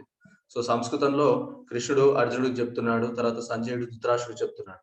సో అయితే దాని ముఖ్య ఉద్దేశం, ఇన్డెప్త్ గా ముఖ్య ఉద్దేశం అనేది మనకు తెలియాలంటే మాత్రం భాష్యం ఖచ్చితంగా చదవాలి. సో ఇక్కడ మధుసూదన అనే మీనింగ్ ఏమంటే అక్కడ ఏ విధంగా అయితే మధు అనే రాక్షసుని సంహరించావో ఇక్కడ కూడా నాలో ఈ యొక్క సంశయాలు అనే రాక్షసుడు ఉన్నాడు. సో కాబట్టి అటువంటి రాక్షసుని సంహరించు కృష్ణ అనేసి మనకు తెలియజేస్తున్నాడు. సో ఇంకా ఇక్కడ ఏం విషయాలు అంటే మధుసూదన అంటే కూడా సో భగవంతుడికి తను చేసిన లీలల ప్రకారం రకరకాలుగా నామాలన్నీ వచ్చాయి భగవంతుడికి. సో నందనందన, యశోదందన, మధుసూదన, మురారి, సో ఇవన్నీ కూడా. అయితే మనకు ఆచార్యులు ఏం తెలియజేస్తున్నారు అంటే సో మనకి ఆచార్యులు ఏం తెలియజేస్తున్నారు అంటే భగవంతుడికి 2 రకాల నామాలు ఉంటాయండి, 2 రకాల నామాలు. సో ఒక నామం వచ్చేసి ప్రథమ నామాలు, రెండవది వచ్చేసి ద్వితీయ నామాలు అనేసి. ద్వితీయ నామాలు, ప్రథమ నామాలు అనేసి 2 రకాల నామాలు ఉంటాయండి. సో అయితే మరి ప్రథమ నామాలు వచ్చేసి ఎస్పెషల్ గా భగవంతుడి యొక్క శుద్ధ భక్తులకు మధ్య జరిగిన సన్నివేశాల్లో వచ్చిన నామాలు. ఈవెన్ భగవంతుడి యొక్క శుద్ధ భక్తులు భగవంతుడికి ఇచ్చిన నామాలు కూడా ప్రథమ నామాలు అవుతాయి. లేదు భగవంతుడు కొన్ని లీలలు చేయడం ద్వారా అంటే ఎస్పెషల్ గా భక్తుల సాంగత్యంలో ప్రేమపూర్వకమైన వినిమయ సంబంధాలు ఏవైతే ఉంటాయో అటువంటి సందర్భంలో భగవంతుడికి ఇచ్చిన నామాలు ఏవైతే ఉంటాయో వాటిని ప్రథమ నామాలు అంటారు. సో ఇప్పుడు సపోజ్ ఎగ్జాంపుల్ చెప్పాలంటే నందనందన, యశోదనందన, దేవకీ నందన, సో వసుదేవతనయ, లేదు కృష్ణ, పార్థసారథి, సో ఇవన్నీ కూడా ప్రథమ నామాల కిందకి వస్తాయి. అంటే ఇవన్నీ కూడా డైరెక్ట్ భక్తులతో లింక్ అయ్యాయి కాబట్టి, అంటే తన భక్తుల్ని ఆనంద పెట్టడానికి సో భగవంతుడు చేసిన లీలల ద్వారా సో భక్తులు కూడా ఆయనకి పేర్లు ఇస్తారు. ఈవెన్ గోవింద అనేసి నామం కూడా సో ఆయన గోవులకి ఇంద్రియాలకి ఆనందాన్ని చేకూర్చాడు కాబట్టి ఆ రోజు నుంచి అంటే ఎస్పెషల్లీ ఇంద్రుడు సో భగవంతుడికి నామాన్ని ఇచ్చాడు, గోవింద అనే నామాన్ని. సో కాబట్టి ఆ రోజు నుంచి కూడా గోవింద అనే నామం కూడా ప్రథమ నామాల్లోకి వచ్చింది. మరి ద్వితీయ నామం ఏమి అంటే ఈ యొక్క భౌతిక జగత్తుకు సంబంధించిన కార్యకలాపాల్లో కానీ, లేదు ఇటువంటి రాక్షసుల్ని సంహరించినప్పుడు వచ్చే పేర్లు కానీ, సో ఇప్పుడు మురారి, మధుసూదన, హరిసూదన, కంసారి, సో ఇట్లాంటి రాక్షసుల్ని చంపినప్పుడు కానీ, లేదు భగవంతుడికి భౌతిక జగత్తులో కూడా సో విష్ణు, సో పురుష అవతారాల విష్ణు, సో గర్భోదక, క్షీరోదక, కారణోదక శాయ విష్ణు, ఈ నామాలన్నీ కూడా అంటే ఈ యొక్క భౌతిక జగత్తుకు సంబంధించినవి. సో కాబట్టి ఈ యొక్క భౌతిక జగత్తుకు సంబంధించిన నామాలు కాబట్టి సో వీటిని ఏమన్నారు అంటే ద్వితీయ నామాలు అనేసి మనకి ఆచార్యులు తెలియజేశారు. సో కాబట్టి ఆ విధంగా సో భగవంతుడికి ప్రథమ నామాలు, తర్వాత ద్వితీయ నామాలు అనేసి 2 రకాలుగా మనకి సంబోధించడం కూడా జరిగిందనమాట. ఎస్. తర్వాత అవరోధం కలిగించిన తన అపార్థమును దానవుని సంహరింపవాలని అర్జునుడు కోరెను. జాలి నెచ్చట చూపవలన ఎవరును ఎరగరు. నీటిలో మునుగు వాని దుస్తులపై జాలి చూపుట మూర్ఖత్వం కాగలదు. బాహ్య వస్త్రమును రక్షించడం ద్వారా అజ్ఞాన సాగరంలో పడినవాడు ఎన్నడను రక్షింపబడు. ఈ విషయం నెరగక బాహ్య వస్త్రం వంటి దేహం కొరికే చింతించేవాడు శూద్రుడు, అతడు నిష్కారణంగా చింతించేవాడు అని పిలువబడును. సో కాబట్టి ఎవరైతే ఒక భౌతిక శరీరం పట్ల చింతిస్తా ఉంటారో, సో ఈ శరీరం అనేది యాక్చువల్ గా వచ్చేసి సో దీన్ని ఏ విధంగా పోలుస్తున్నారు అంటే ఒక 5 minutes సో డివోటీస్ అందరూ సో ఈ శ్లోక ఎండ్ చేసిన తర్వాత శ్లోక అయిపోయిన తర్వాత ఎండ్ చేద్దాము. ఎస్. సో ఈ శ్లోకాన్ని ఏ విధంగా వివరిస్తున్నారు అంటే సో ఎలాగైతే ఎవరైనా సరే ఒక నదిలో కొట్టుకొని పోతా ఉంటే సో అతన్ని రక్షించాలంటే అతన్ని పట్టుకుంటామా సో లేదంటే అతని యొక్క వస్త్రాల్ని పట్టుకుంటాం అతన్ని రక్షించాలంటే? అతన్నే పట్టుకుంటాం ప్రభు. సో అతన్నే పట్టుకుంటాం. లేదు అతని వస్త్రాలు పట్టుకొని అతన్ని కాపాడదాం అనుకుంటే సో ఏమవుతుందంటే వస్త్రం మిగులుతుంది కానీ అతను మిగలడు. సో అదే విధంగా సో మనం నిజంగా జాలి చూపించాలి, కరుణ చూపించాలి అంటే ఇక్కడ పక్కన చూపిస్తున్నారు చూడండి, ఒక వ్యక్తి నీటిలో మునుగుతున్నాడు, ఇక్కడ పక్కన కూడా ఒక వ్యక్తి షెట్లు పట్టుకొని ఉన్నాడు. సో ఆ విధంగా మన శరీరం అనేది ఈ యొక్క దుస్తులతో సమానం మన శరీరం అనేది. సో ఈ దుస్తులు అనేవి మారుస్తూ ఉంటాం. సో అదే విధంగా ఆత్మ కూడా రోజు ఒక శరీరాన్ని రోజు కాదు సో ఈ యొక్క శరీరం అంటే ఈ యొక్క దేహం నుంచి వెళ్ళిపోయిన తర్వాత ఇంకొక శరీరాన్ని తీసుకుంటుంది. సో కాబట్టి నిజమైన జాలి కానీ నిజమైన కరుణ కానీ దేని పట్ల చూపించాలంటే సో ఆత్మ పట్ల చూపించాలి, దేహం పట్ల కాదు అనేసి మనకి ఇక్కడ ప్రతి ఒక్కరు కూడా దేని పట్ల చూపిస్తున్నారు, యాక్చువల్ గా అన్ని కూడా దేహపరంగా చూపిస్తున్నారు. జాలి, చింత, కరుణ అన్ని కూడా. సో ఎవరైనా సరే ఏదైనా చనిపోయినా కానీ లేదా ఏ విషయాలైనా సరే అన్ని దేహపరంగా ఆలోచిస్తున్నారు కానీ ఆత్మపరంగా ఆలోచించట్లేదు. చాలా మంది కూడా వాళ్ళకి సహాయం చేద్దాం అని అనుకుంటారు. సో ఎంతవరకు ఉన్నా ఏ విధంగా సహాయం చేస్తారంటే శారీరకంగా సహాయం చేస్తూ ఉంటారు. అంటే వాళ్ళకి లేని వస్తువులు లేదు వాళ్ళకి ఏదైనా కష్టం వస్తే ఏదైనా ఇచ్చేవి, ఇవన్నీ కూడా ఎంత మాత్రం ఉన్నా శారీరకంగా వాళ్ళకి సహాయం చేస్తారు. కానీ ఈ శారీరకంగా సహాయం చేయడం అనేది సో వాళ్ళకి అది అశాశ్వతమైనది, అది శాశ్వతమైనది కాదు. ఎవరైనా సరే ఎవరికైనా నిజంగా సహాయం చేయాలనుకున్నప్పుడు వాళ్ళకి ఆత్మ జ్ఞానాన్ని ఇవ్వాలి. సో వాళ్ళకి ఆత్మ జ్ఞానాన్ని ఇచ్చి వాళ్ళకి భగవంతుడి దగ్గర చేర్చడం అనేది సో అది యాక్చువల్ గా నిజమైన సహాయం చేయడం అనేది. మిగతా సహాయాలన్నీ కూడా శరీరం ఉన్నంత వరకే. ఆ శరీరం ఎప్పుడైతే కోల్పోతారో సో అప్పుడు యాక్చువల్ గా చెప్పాలంటే ఇంకా శరీరానికి సంబంధించినట్టు ఎంత సమకూరుస్తారో అంత అతని యొక్క భౌతిక జగత్తులో బంధింపబడవలసి వస్తుంది. సో కాబట్టి ఆత్మ జ్ఞానం ఎవరైతే ఇస్తారో యాక్చువల్ ఆ వ్యక్తే అతనికి నిజమైన సహాయం చేసిన వాడు అవుతాడు అనమాట. సో ఒక చిన్న ఎగ్జాంపుల్ చెప్పాలంటే చూడండి, సో ఒకానొక రోజు ఒక వ్యక్తి ఏం చేశాడు అంటే సో నీళ్ళలో ఒక వ్యక్తి కొట్టుకొని పోతా ఉన్నాడు. సో ఒక నీళ్ళలో ఒక చిన్న పిల్లవాడు పడిపోతే లేదు ఇంకో వ్యక్తి కొట్టుకొని పోతా ఉంటే అప్పుడు ఈ వ్యక్తి చూసి సో ఆ పిల్లవాడిని రక్షించాలనేసి బయటికి తీస్తాడనమాట, ఆ పిల్లవాడిని రక్షిస్తాడనమాట. సో ఈ విషయాన్ని ఒక కోతి చూస్తుందంట. సో కోతి చూసి అనుకుంటుందంట సో ఇట్లా ఆ పిల్లవాడు నీళ్ళలో పడితే అంటే నీళ్ళలో ఉన్న వ్యక్తిని తీసుకొని ఈ యొక్క పెద్ద వ్యక్తి రక్షించాడు అనేసి కోతి చూసి ఏం చేసిందంటే సో నేను కూడా ఎవరైనా నీళ్ళలో పడితే నేను వాళ్ళని రక్షించాలి అనేసి కోతి ఆ రోజు నుంచి సంకల్పం చేసుకుంటుంది. సో అయితే అది ఎప్పుడైతే నీళ్ళలో చూస్తా ఉంటే దానికి ఒక చేప కనపడిందంట.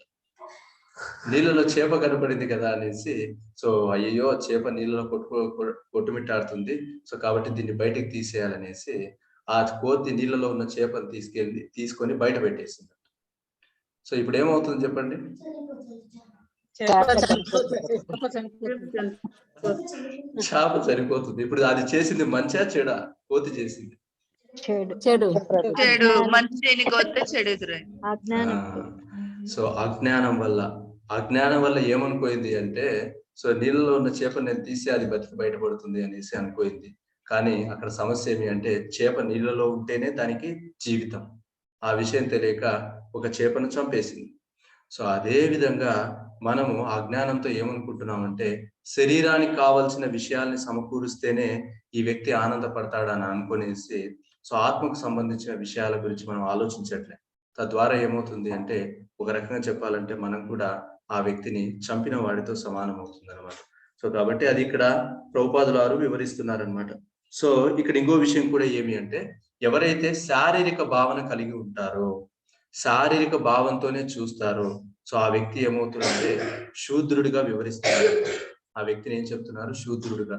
అంటే దేహమే ఆత్మ లేదా ఆత్మనే దేహంగా భావించే వ్యక్తి యాక్చువల్గా వాళ్ళని ఏమంటారంటే శూద్రుడు. ఎందుకంటే కంప్లీట్ గా అజ్ఞానంగా ఉన్నారు కాబట్టి సో వాళ్ళని శూద్రుడిగా సంబోధిస్తారు.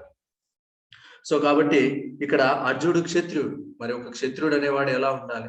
సో ఎస్పెషల్ గా తన యొక్క విద్యుత్ ధర్మాలు అనేవి ఖచ్చితంగా అతను పాటించాలి. సో మనం నిన్న డిస్కస్ చేసుకున్నట్లు సో క్షత్రియుడి యొక్క ధర్మము తను యుద్ధం చేయడం అనమాట. ఆయనను అజ్ఞాని అయిన వారిని దుఃఖమును శ్రీకృష్ణ భగవాను శమింప చేయగలడు. ఏది ఏమైనప్పటికీ కూడా సో కృష్ణుడు సో మనలాంటి అజ్ఞానులందరినీ కూడా ఉద్ధరించాలి కదా. సో అందుకోసం అనేసి కృష్ణుడు ఎప్పుడూ వస్తా ఉంటాడు, యుగాన వస్తా ఉంటాడు, అంతరాత్మగా మనందరిలో ఉంటూ సో వైష్ణవులు శాస్త్రాల ద్వారా మనందరికీ ఈ యొక్క ఆత్మ జ్ఞానాన్ని భగవంతుడు తెలియజేస్తూ ఉంటాడు. ఎస్పెషల్ గా మనకి ఇక్కడ ప్రభుపాదుల వారు వివరిస్తున్నారు. ఈ చాప్టర్ దేని గురించి డిస్కస్ చేయబడుతుంది? ఈ సెకండ్ చాప్టర్ అంటే ఆత్మ గురించి, తర్వాత భౌతిక దేహము, సో దేహం ఎటువంటిది, ఆత్మ ఎటువంటిది, వీటి యొక్క సంపూర్ణమైన స్టడీ, అనలిటికల్ స్టడీ అనేసి ఇక్కడ చెప్పబడుతుంది. సో ఆ విధంగా సంపూర్ణమైన స్టడీ ఏదైతే ఉందో దాని గురించి యొక్క సెకండ్ చాప్టర్ లో వివరింప చేయబడుతుంది. సో ఎస్పెషల్గా ఎవరైతే ఈ యొక్క ఆత్మ జ్ఞానాన్ని తెలుసుకుంటారో సో అప్పుడు వాళ్ళు అంటే ఈ ఆత్మ జ్ఞానాన్ని తెలుసుకోవాలనే వాళ్ళు కూడా ఎవరు తెలుసుకోగలుగుతారంటే, ఎవరికైతే ఈ యొక్క దేహం పట్ల బంధం లేకుండా, తర్వాత తను చేసే కార్యం ఏదైనా సరే కార్యం పట్ల బంధన పెంచుకోకుండా ప్రతి కార్యాన్ని యాజ్ ఏ బాధ్యతగా చేసేవాడు. ఇక్కడ లాస్ట్ లో తెలియజేయబడుతుంది, శ్రీకృష్ణుడే దీవిని వివరించాడు, ఫలితం లేడ సంగత్వం లేకుండా కర్మను అనుసరించుచు. అంటే ఎటువంటి ఫలితాలను ఆశించకుండా కేవలం బాధ్యతగా తన కర్మ ఎవరైతే ఆచరిస్తారో సో అటువంటి వ్యక్తులకు మాత్రమే ఈ యొక్క ఆత్మతత్వం అనేది అర్థమవుతుంది. లేదు వాళ్ళందరూ కూడా సెల్ఫ్ రియలైజేషన్ అనేది, ఆత్మ సాక్షాత్కారం అనేది వాళ్ళకు మాత్రమే వస్తుంది. సో ఎంతసేపు ఫలితాల కోసం కొట్టుమిట్టాడే వాళ్ళు, అంటే నేను ఈ పని చేస్తున్నాను సో కాబట్టి నా యొక్క ఫలితం రావాలి, లేదు కోరికలు, భౌతికమైన కోరికల కోసము ప్రాకులాడే వ్యక్తులు ఎవరైతే ఉన్నారో సో వాళ్ళంతా ఈ యొక్క ఆత్మతత్వాన్ని తెలుసుకోవడం చాలా కష్టము అనేసి మనకి శ్రీల ప్రభుపాదుల వారు వివరింపజేస్తున్నారు ఇక్కడ. ఓకేనా? సో ఇక్కడ యాక్చువల్గా మనం డిస్కస్ చేసినంతా ఇక్కడే ఉంది, మీరు చదివితే. సో ఇక్కడ అంతా కూడా ఇదే ఉంచండి. So Madhusudana, killer of demon Madhu, lord Krishna addressed as Madhusudana, expected to kill Arjuna doubts. తన యొక్క సందేహాలన్నీ కూడా సంహరింప చేయమని చెప్తున్నాడు. ఎస్ హరే కృష్ణ. ఇది ఫస్ట్ శ్లోకం యొక్క భావము. సో ఇక్కడతో మనం ఏం చేద్దాం, భాష్యము, భావము. సో ఎవరికైనా ఏమైనా సందేహాలు ఉన్నాయా?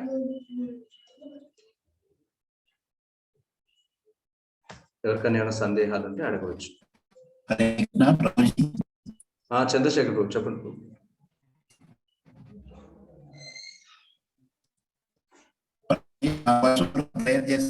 అందరికి ధన్యవాదాలు. ఓకే,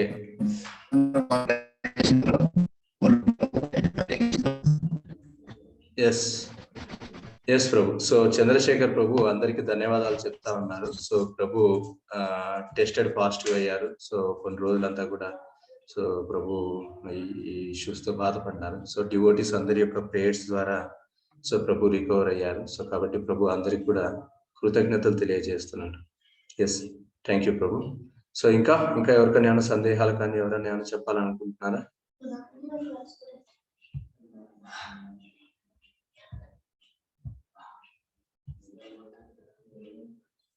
సో ఎవరికి సందేహాలు లేవా? హరే కృష్ణ. చెప్పండి మాత. ప్రభుజీ, ఇది దేహం దహనమయ్యేంత వరకు అంటే మన ఆత్మ శుద్ధి అవ్వదా ప్రభుజీ?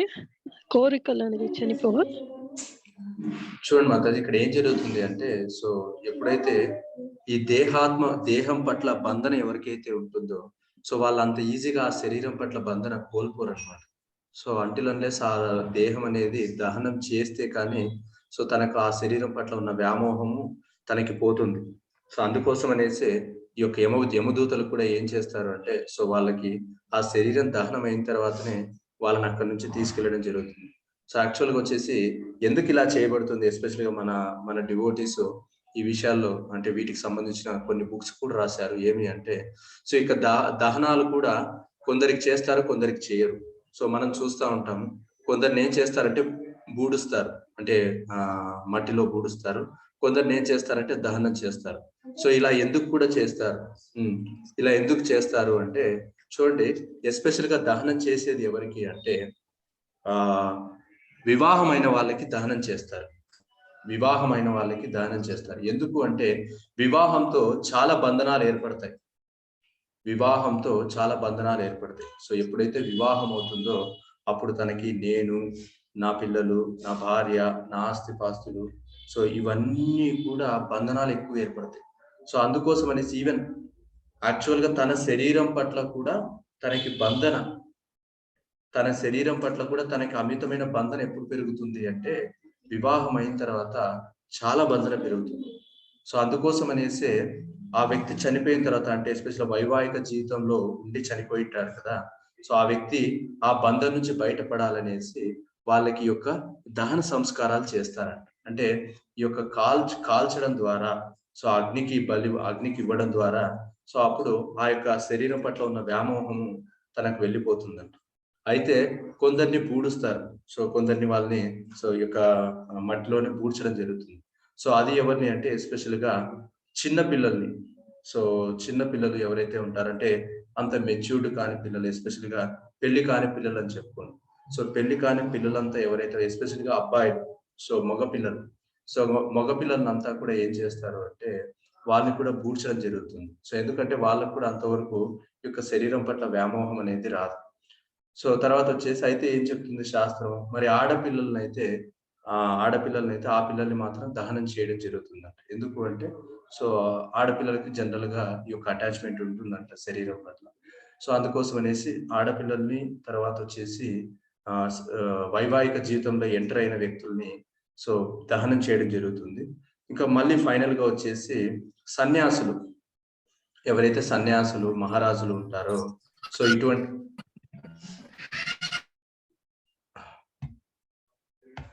సన్యాసులు మహారాజులు, హరే కృష్ణ, చంద్రశేఖర్ ప్రభు మ్యూట్ చేసుకుంటూ, సో మహారాజులు వీళ్ళంతా ఎవరైతే ఉన్నారో, సన్యాసులు కానీ శుద్ధ భక్తులు కానీ, సో వీళ్ళందరినీ ఏం చేస్తారంటే సమాధి చేస్తారు. సో వీళ్ళని దహనం చేయరు. ఎందుకు అంటే వీళ్ళు కూడా భక్తి చేస్తూ, సో వీళ్ళు ఎంతో ఉన్నత స్థితిలో ఉంటారు కాబట్టి సో వీళ్ళకి యొక్క శరీరం పట్ల వ్యామోహం అనేది ఉండదు. సో వాళ్ళు జీవించి ఉన్నప్పుడే శరీరం పట్ల వాళ్ళకి వ్యామోహం ఉంటుంది. సో అందుకోసం అనేసి ఇటువంటి మహాత్ములు ఎవరైనా చనిపోతే వాళ్ళని సమాధి చేస్తారంట. సో ఇంకోటి, ఆ సమాధి కూడా ఎందుకు చేస్తారు అంటే అటువంటి శుద్ధ భక్తుల యొక్క దర్శనము, లేదా అటువంటి శుద్ధ భక్తుల యొక్క సేవ, అంటే ఈ యొక్క సమాధి నుంచే వాళ్ళ యొక్క సేవ చేసే భాగ్యము మిగతా వాళ్ళందరికీ వస్తుందనేసి సో వాళ్ళకి సమాధి ఏర్పరుస్తారు. సో అందుకే దాన్ని ఏమంటారంటే ఒక బృందావనము అంటారు. సో మీరందరూ వినే ఉంటారు, ఇటువంటి గొప్ప గొప్ప మహాత్ములు శుద్ధ భక్తులు కనుక శరీరం వదిలితే సో వాళ్ళకి సమాధి ఏర్పాటు చేసి సో అక్కడ తులసి పెట్టడం, ఈ విధంగా అంటే వాటిని బృందావనంగా భావిస్తారనమాట. సో అట్లా శ్రీల ప్రభుపాదుల వారు, మన గురు పరంపరలో వచ్చిన ఆచార్యులు ఎవరైతే ఉన్నారో సో వాళ్ళందరినీ కూడా సమాధి చేయడమే జరిగింది అనమాట. దాన్ని బృందావనము అంటారు. సో అట్లా మెయిన్గా ఏమి అంటే శరీరం పట్ల వ్యామోహము ఉన్నవాళ్ళు, శరీరం పట్ల వ్యామోహము లేని వాళ్ళు, సో ఆ విధంగా డివైడ్ చేసి సో వాళ్ళని దహనం చేయడమా లేదు వాళ్ళని పూడ్చడమా అనేసి మనకి ఆచార్యులు తెలియజేస్తున్నారు. Thank you Prabhuji. హరే కృష్ణ. అంటే సంస్కారం కిందే పోతుంది కదా ప్రభుజీ, అది కూడా ఒక సంస్కారం, అంత్యేష్టి అంటారు, అంతిమ సంస్కారం అంటారు. Thank you Prabhuji. Hare Krishna. Hare Krishna. Yes, Hare Krishna. ఇంకెవరికైనా సందేహాలు ఉన్నాయా? ఓకే, సో ఎవరికి సందేహాలు లేకపోతే సో ఎవరికైనా ప్రేయర్స్ కానీ విషెస్ కానీ ఉన్నాయా?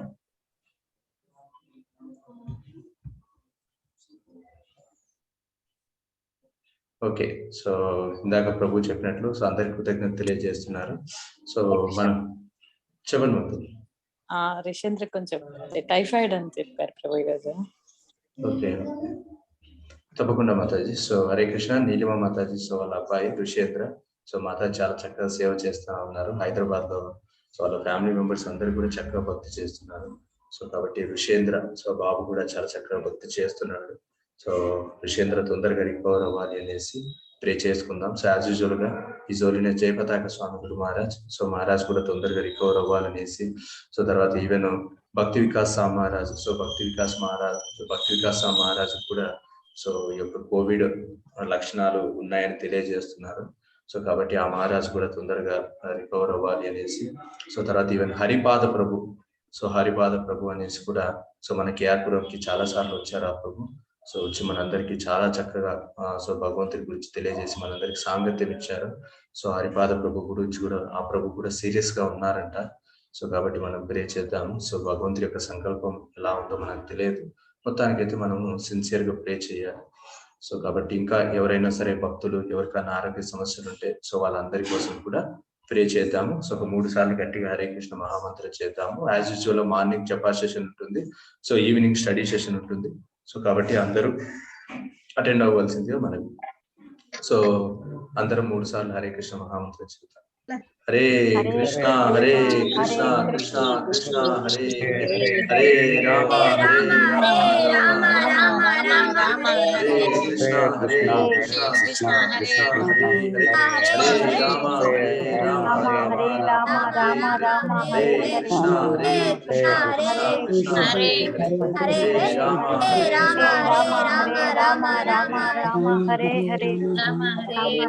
హరే పంచకల్పతరుభ్యశ్చ కృపా సింధుభ్యో చ పతితానాం పావనేభ్యో వైష్ణవేభ్యో నమో నమః. జగద్గురు శ్రీల ప్రభుపాద కీ జై. జై గౌర్ ప్రేమానందే. Thank you very much devotees. Hare Krishna. Hare Krishna.